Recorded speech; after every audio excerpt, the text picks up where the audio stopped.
अस्सलाम वालेकुम। मैं हूं दिन इम्तियाज़ और आप देख रहे हैं तख्तियाँ ऑनलाइन। इनसे मिलिए ये हैं आइजैक न्यूटन।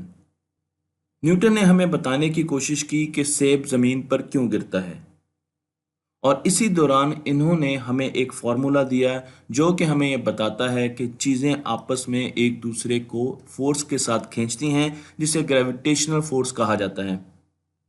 न्यूटन के इस फार्मूले से हमने बहुत फ़ायदा उठाया और दुनिया में बहुत सी चीज़ों को एक्सप्लेन करने की कोशिश की। लेकिन जैसे ही हम सोलर सिस्टम की तरफ गए, हम ज़मीन से बाहर निकले, तो हमें न्यूटन के फार्मूले कुछ बहुत ज़्यादा फ़ायदेमंद महसूस नहीं हुए। यहाँ पर ज़रूरत पड़ी इस थ्योरी को इम्प्रूव करने के लिए, और उसके लिए आए हमारे पास आइंस्टाइन, जिन्होंने हमें general theory of relativity the. Einstein के काम पर मैं तफसीली वीडियोस बना चुका हूं। मैं यहां पर आपको आइंस्टाइन की फील्ड इक्वेशन दिखा रहा हूं, और इस फील्ड इक्वेशन से हमें दो प्रिडिक्शंस मिलती हैं।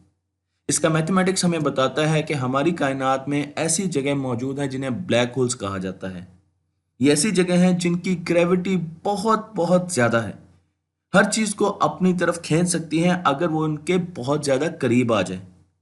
इसी तरीके से इनकी इक्वेशंस प्रिडिक्ट करती हैं कि हमारी कायनात में वर्म होल्स, शॉर्टकट्स मौजूद हैं, जो कि हमें स्पेस में एक जगह से दूसरी जगह बहुत कम टाइम में लेकर जा सकते हैं। इंसान इन दोनों चीज़ों को फैंटेसी समझता था, और समझता था कि शायद ऐसा मुमकिन नहीं है। लेकिन क्या हम ब्लैक होल को देख सकते हैं? हम ब्लैक होल को इनडायरेक्टली देखते आए हैं। मसलन कुछ अरसे पहले हमने एक बहुत बड़ी ऑब्जर्वेशन ली, और वो ऑब्जर्वेशन आइंस्टाइन की इक्वेशन के साथ बिल्कुल मुताबिकत रखती थी कि जब भी दो ब्लैक होल्स एक जगह पर डांस कर रहे हैं एक दूसरे के इर्द गिर्द, तो वो ग्रेविटेशनल वेव्स प्रोड्यूस करते हैं, जो कि पानी की लहरों की तरह हमारी तरफ आती हैं। ऐसी वेव्स जो स्पेस और टाइम को तब्दील करती हैं। हमने इन ग्रेविटेशनल वेव्स को डिटेक्ट करने के लिए दो मुख्तलिफ किस्म की ऑब्जर्वेटरीज बनाई, जिन्हें लिगो ऑब्जर्वेटरी कहा जाता है, जो यूएसए के दो मुख्तलिफ मुकाम पर बनाई गई। उन्होंने अपनी इंडिपेंडेंट ऑब्जर्वेशंस ली, मेजरमेंट्स ली, और फिर हमें बताया कि आइंस्टाइन वॉज राइट, आइंस्टाइन ठीक थे, और उनकी ग्रेविटेशनल वेव्स की प्रिडिक्शन सही साबित हुई। और इससे हमें यह भी पता चल गया इनडायरेक्टली कि ब्लैक होल एग्जिस्ट करते हैं। ब्लैक होल की हमारे कायनात में होने की दलील एक और तरीके से भी हम तक आती है, जिसे ग्रेविटेशनल लेंसिंग कहा जाता है।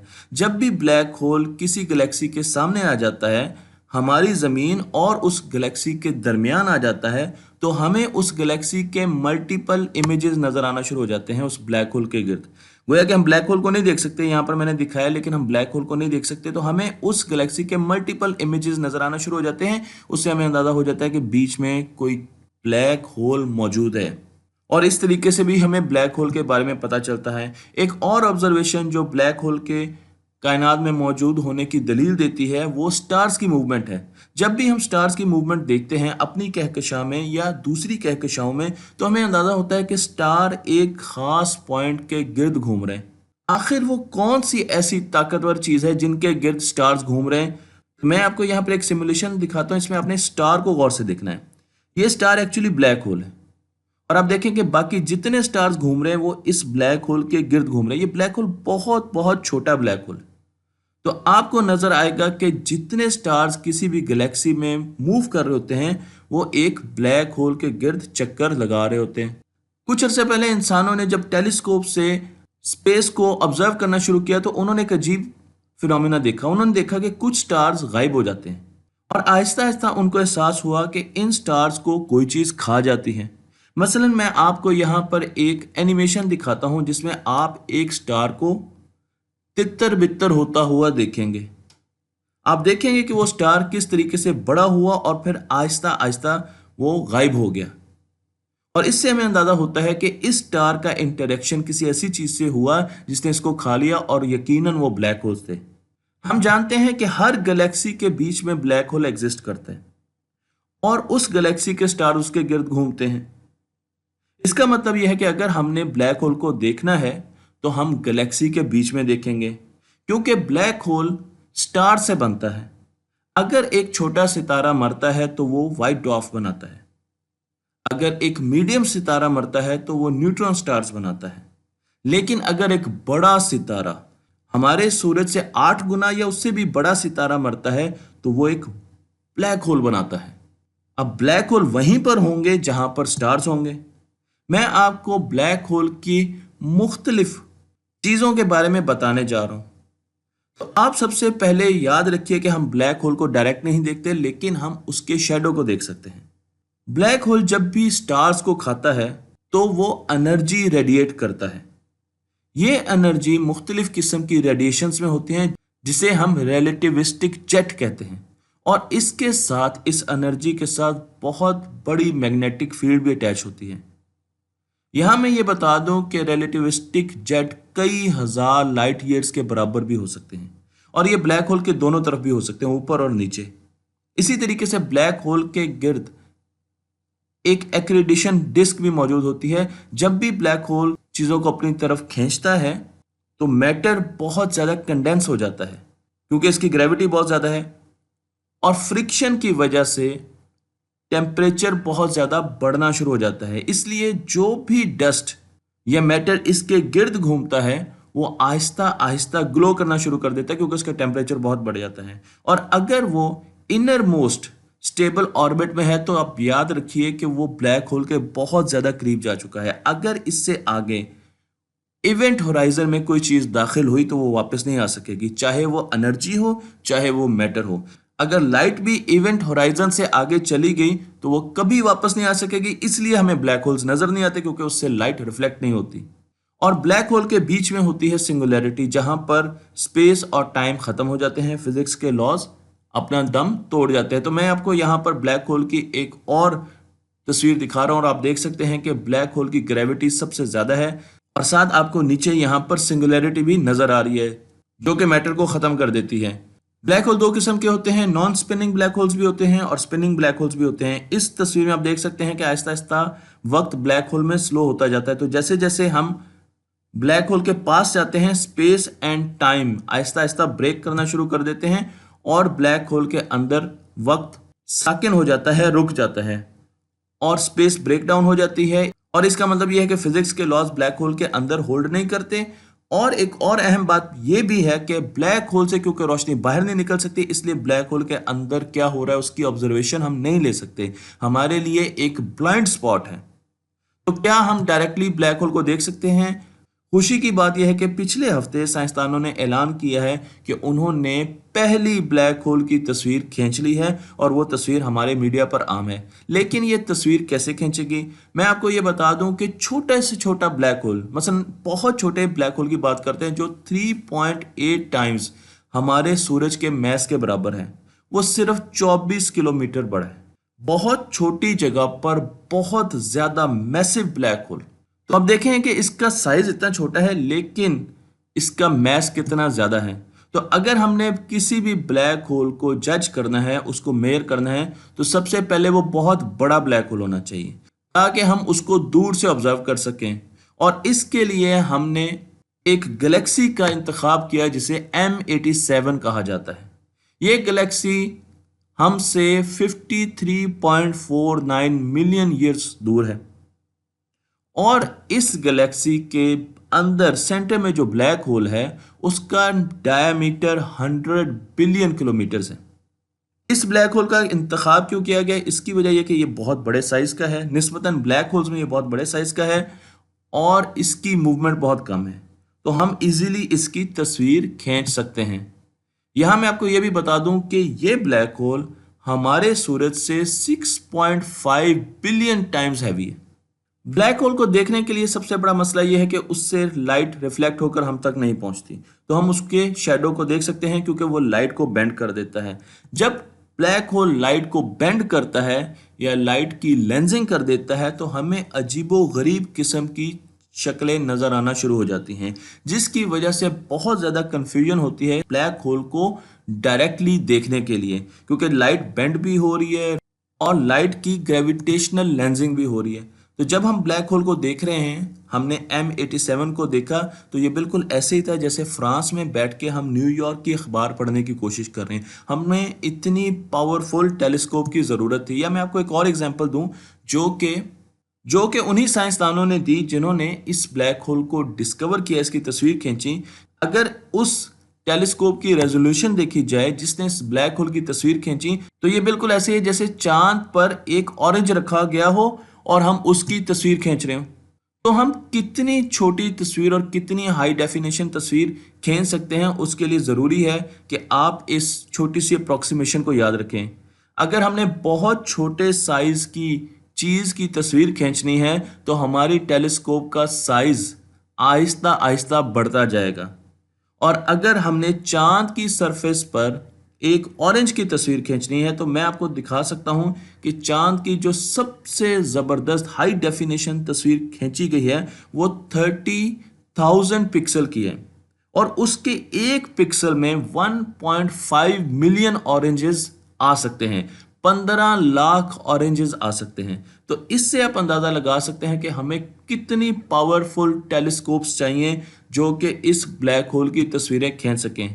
और जब हमने कैलकुलेशन की तो हमें पता चला कि चांद की सरफेस पर अगर एक ऑरेंज की तस्वीर खींचनी है तो हमें ज़मीन के बराबर, ज़मीन जितनी बड़ी एक टेलीस्कोप की ज़रूरत है, और ऐसी ही टेलीस्कोप की ज़रूरत है इस ब्लैक होल की तस्वीर खींचने के लिए।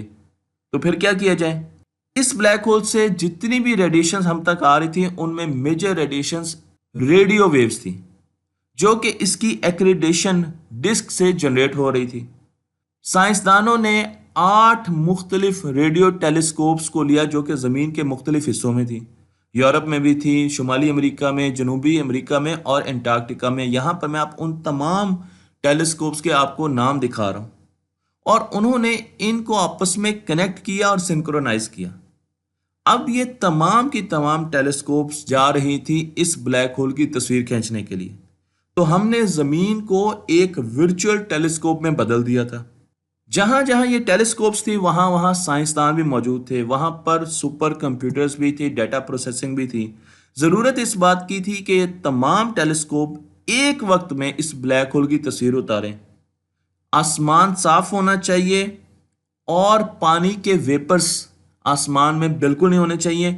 मतला साफ होना चाहिए क्योंकि पानी के वेपर्स की वजह से लाइट हम तक प्रॉपरली पहुंच नहीं सकती।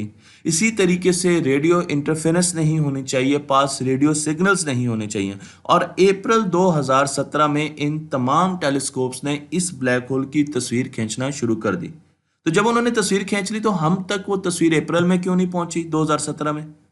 उसकी वजह इसकी डेटा प्रोसेसिंग थी। अगर मैं ज़मीन को एक बड़े लेंस के तौर पर ले लूं कि हर जगह पर टेलीस्कोप्स हैं, तो मेरे पास जो मेजरमेंट आएंगी वो बिल्कुल एक नीले स्फेयर या एक नीले सर्कल के मुताबिक आएंगी। हर जगह पर हमारे पास मेजरमेंट आ रही है, लेकिन हमारे पास इतनी टेलीस्कोप्स तो है नहीं। हमारे पास तो टेलीस्कोप्स बहुत कम है, इसलिए हमारी मेजरमेंट भी बहुत छोटी है। अब इस मेजरमेंट से हमने दोबारा पूरा का पूरा सर्कल जनरेट करना है। ये तो बहुत मुश्किल काम है, हमारे पास मेजरमेंट बहुत कम है। हम ब्लैक होल की पूरी तस्वीर कैसे जनरेट कर सकते हैं? और यहाँ पर हमारे काम आई ज़मीन की रोटेशन, क्योंकि ज़मीन मूव करती है और जब ज़मीन मूव करती है तो उसके साथ साथ टेलीस्कोप्स भी मूव करती हैं। और जब ये टेलीस्कोप्स मूव करती हैं तो हमें नए एंगल्स मिलते हैं, हमें मेजरमेंट्स उन पॉइंट्स पर मिलती है जो कि पहले हमारे दस्तरस में नहीं थे। तो ज़मीन की मेजरमेंट्स की वजह से हमें एडिशनल डाटा मिलता है और उससे हमने रिकंस्ट्रक्ट किया इस ब्लैक होल का इमेज। इमेज प्रोसेसिंग और डाटा एनालिसिस इस प्रोजेक्ट का बहुत बड़ा हिस्सा है, क्योंकि आपके पास इतना ज़्यादा डाटा आ रहा है और आपने उस डेटा में फिल्टर करना है कि क्या चीज़ ब्लैक होल नहीं हो सकती। मसलन आप देखें यहाँ पर हमारे पास नॉइज़ है, तो ये इंतहाई अनलाइकली है कि ब्लैक होल हो। जो तस्वीरें हमारे पास आई जिसे हम रिकग्नाइज नहीं कर सके, हो सकता है वो किसी गैलेक्सी की हो, किसी सोलर सिस्टम की हो, उसे मोर लाइकली कहा गया।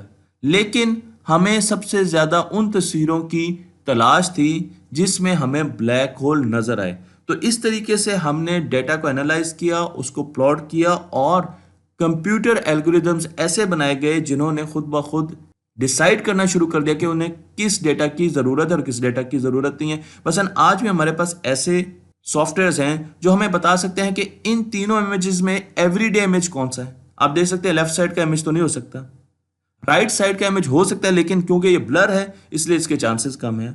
और जो मोस्ट राइट साइड का इमेज है उसमें आप देख सकते हैं कि शायद कुछ लोग अपनी सेल्फी ले रहे हैं, तो एवरी डे इमेज सबसे ज़्यादा चांसेस ये हैं कि मोस्ट राइट साइड वाला इमेज ही होगा। तो साइंसदानों ने आर्टिफिशियली इंटेलिजेंट एल्गोरिदम्स बनाए और उन्होंने इस डेटा को प्रोसेस करना शुरू कर दिया। उन्होंने जितना भी डेटा है उसको छोटे छोटे पीसेस में तोड़ा और उन पीसेस को फर्दर एनालाइज करना शुरू कर दिया। कैसे एनालाइज किया? हमने उन पीसेस को कंपेयर किया ब्लैक होल के इमेजेस से। अब ब्लैक होल के इमेजेस तो हमारे पास ओरिजिनल नहीं थे, तो हमारे पास जो सिमुलेशंस थी जो हमने बनाई हुई थी उनसे कंपेयर करना शुरू कर दिया। लेकिन इसमें तो गलती हो सकती है, तो फिर हमने सोचा कि हम उस डेटा को एस्ट्रोनॉमिकल बॉडीज के साथ भी कंपेयर करेंगे, मसलन गैलेक्सीज के साथ भी करेंगे, सोलर सिस्टम्स के साथ भी करेंगे, न्यूट्रॉन स्टार्स के साथ भी करेंगे, और चीज़ों के साथ भी उसको कंपेयर करना शुरू कर देंगे और वहां से भी डेटा एनालाइज करेंगे। और फिर एक और तरीका हमने अडॉप्ट किया कि हमने जो डेटा ब्लैक होल से आया था उसको कंपेयर करना शुरू कर दिया हमारी डेली लाइफ के इमेजेस से, और उनकी मदद से हमने इस इमेज को रिकंस्ट्रक्ट किया। तो जब तीनों मुख्तलिफ डेटा सेट्स के साथ हमने इस इमेज को रिकंस्ट्रक्ट किया, हमारे पास एक ही इमेज है और वो इमेज आप देख सकते हैं। इससे हमें अंदाजा हो गया कि इस मेजरमेंट में हमारी बायसनेस बहुत कम हो गई है और ये इमेज ब्लैक होल का इमेज हो सकता है। इन पूरी कैलकुलेशंस के लिए सुपर कंप्यूटर्स का इस्तेमाल किया गया। 200 साइंटिस्ट पूरी दुनिया से इकट्ठे हुए और एक दिन में 350 टेराबाइट का डेटा था जो एक जगह से दूसरी जगह भेजना होता था। मसलन यूरोप से अमेरिका भेजा जाता था। कैसे भेजा जाता था? किसी भी कम्युनिकेशन लिंक्स पर इस डेटा को नहीं भेजा जाता था, बल्कि जब हमारे पास डेटा टेलीस्कोप में आता था तो हम सबसे पहले उसको डिजिटाइज करते थे और फिर उसको उसी साइट पर एटॉमिक क्लॉक्स की मदद से सिंक्रोनाइज करते थे। यहाँ पर सुपर कंप्यूटर्स थे, यहाँ पर साइंटिस्ट बैठे होते थे। तो हर जगह पर जहाँ पर टेलीस्कोप्स लगी थी, 8 के 8 स्टेशन पे बहुत ज़्यादा साइंसदान थे, एटॉमिक क्लॉक्स थे, हमारे पास सुपर कंप्यूटर्स थे। उन डेटा को एनालाइज करके उनको हीलियम फिल्ड ड्राइव्स में रखा जाता था। हार्ड डिस्क जो थी वो हीलियम फिल्ड थी और फिर उनको जहाज़ों के ज़रिए अमेरिका और यूरोप में मुंतकिल किया जाता था, जहां पर उन पर फर्दर डेटा एनालिसिस किया जाता था, उनको सिंक्रोनाइज किया जाता था, उनको कोरिलेट किया जाता था, देखा जाता था कि ब्लैक होल के इमेजेस कहां कहां पर हैं और कहां पर नहीं है, और उनकी मदद से फिर हमने डेटा को इमेज की फॉर्म में ढाला और ब्लैक होल का इमेज निकाला। कैटी बोमैन की तस्वीर मैंने इसलिए दिखाई है कि ये वो खातून है जिन्होंने 26 साल की उम्र में इमेज प्रोसेसिंग के वो एल्गोरिदम्स बनाए जिसकी वजह से आज हम ब्लैक होल को देख सकते हैं। और आप देख सकते हैं कि इनके सामने हमारे पास कितनी हार्ड डिस्क पड़ी हुई हैं। तो हमारे पास बहुत से ऐसे इमेजेस थे जो कि इस ब्लैक होल को मॉडल करने के लिए बनाए गए थे, और जब हमारे पास एक्चुअल तस्वीरें आई तो हमने उनको इन इमेजेस के साथ कंपेयर किया। आप देख सकते हैं कि साइंसदानों ने अप्रैल 5, अप्रैल 6, अप्रैल 10, अप्रैल 11 4 दिन मुसलसल तमाम टेलीस्कोप के साथ इस ब्लैक होल की तस्वीरें खींची। और जब उन्होंने इस इमेज को रिकंस्ट्रक्ट किया तो फिर उन्होंने देखा कि क्या इन चारों तस्वीरों को, जो कि 4 मुख्तलिफ दिनों में खींची गई थी, इनका रिंग साइज एक जैसा है, जो अंदर होल है वो एक जैसा है, क्या इनका इमेज कंट्रास्ट एक जैसा है। चारों होल्स में जो नीचे एक्रीडेशन डिस्क थी वो ग्लो कर रही थी, और उससे साइंसदानों ने अंदाजा लगाया कि या तो ये ब्लैक होल स्पिन कर रहा है या इसकी एक्रीडेशन डिस्क स्पिन कर रही है, या ये दोनों स्पिन कर रहे हैं। और क्योंकि नीचे वाला हिस्सा ब्राइट है, इसका मतलब यह है कि यहां से फोटॉन्स हमारी तरफ आ रहे हैं। जो डस्ट और जो प्लाज्मा इसके गिर्द मूव कर रहा है, नीचे वाले हिस्से से फोटॉन हमारी तरफ आ रहे हैं, और फिर इसकी रोटेशन क्लॉकवाइज है। इस ब्लैक होल की रोटेशन क्लॉकवाइज है, और उसके साथ साथ इसका टेम्परेचर भी मेजर किया गया। तो बहुत सी ऐसी प्रॉपर्टीज इसकी हम जान सके हैं इसकी तस्वीर से। जब इस तस्वीर को, जो ओरिजिनल तस्वीर थी, उसे हमने कंपेयर किया सिमुलेटेड मॉडल के साथ जो कि हमारे कंप्यूटर से जनरेट हुआ था, तो उसमें बहुत ज़्यादा फर्क नहीं था। इससे हम ये अंदाज़ा हुआ कि हम जितनी भी सिमुलेशंस कर रहे हैं उस पर हमारा एतमाद और ज़्यादा बढ़ गया। इस ब्लैक होल की सिर्फ रेडियो टेलीस्कोप से तस्वीरें नहीं खींची गई, बल्कि हमने मुख्तलिफ और तस्वीरें ली जो कि इंफ्रारेड रेंज में भी थी। हबल टेलीस्कोप से भी इसकी तस्वीरें खींची गई और वहां से भी इससे डेटा हासिल किया गया और इसको एनालाइज किया गया। जो हम इस ब्लैक होल के करीब जाते हैं, हमें इसका रिलेटिविस्टिक जेट नजर आता है जो कि 5000 लाइट ईयर्स का है। आप देख सकते हैं कि इसका रिलेटिविस्टिक जेट हमें अपनी तरफ निकलते हुए नजर आता है, लेकिन ये दूसरी तरफ भी उतना ही बड़ा है। हम अगर इसे और टेलीस्कोप्स की मदद से देखें तो आपको यहां पर इसका टेम्परेचर भी नजर आएगा। इस रिलेटिविस्टिक जेट की तस्वीर देख के हमें यह अंदाजा होता है कि हमारी तरफ आते हुए ये रिलेटिविस्टिक जेट हमें यह बताता है कि ज़मीन इस ब्लैक होल के बिल्कुल सामने है, और उस वजह से ये ब्लैक होल हमें एक डोनट की शक्ल का नजर आता है। आप देख सकते हैं कि ये ब्लैक होल इस गैलेक्सी M87 के बिल्कुल बीच में है। लेकिन अगर ऑब्जर्वर अपनी पोजीशन चेंज करे और वो आहिस्ता आहिस्ता 90 के एंगल पर चला जाए, यानी वो डोनट के पैरेलल हो जाए, तो ये ब्लैक होल आपको ऐसी शक्ल देगा। और ऐसी ही शक्ल हमें मुख्तलिफ मूवीज में नजर आती हैं, जिस तरह के इंटरस्टेलर है। और अमूमन मैं इंटरस्टेलर का जब रेफरेंस देता हूं तो लोग ये समझते हैं कि ये मूवी है, लेकिन मैं उनको बताना चाहता हूं कि इंटरस्टेलर मूवी एक साइंटिस्ट ने बनाई है जिसका नाम है किप थॉर्न, और उसमें जितनी भी चीजें आपको दिखाई गई हैं वो साइंटिफिकली करेक्ट चीजें हैं, वो ठीक चीजें हैं, और उनके पीछे बड़ी बड़ी थेरीज काम कर रही हैं। हम इस तस्वीर पर अभी भी बहुत ज्यादा गौर कर रहे हैं, लेकिन हमें पता है कि ब्लैक होल लाइट को बेंड भी करता है और लाइट को लेंस भी करता है। इस वजह से हमें इस किस्म की तस्वीर हासिल होती है।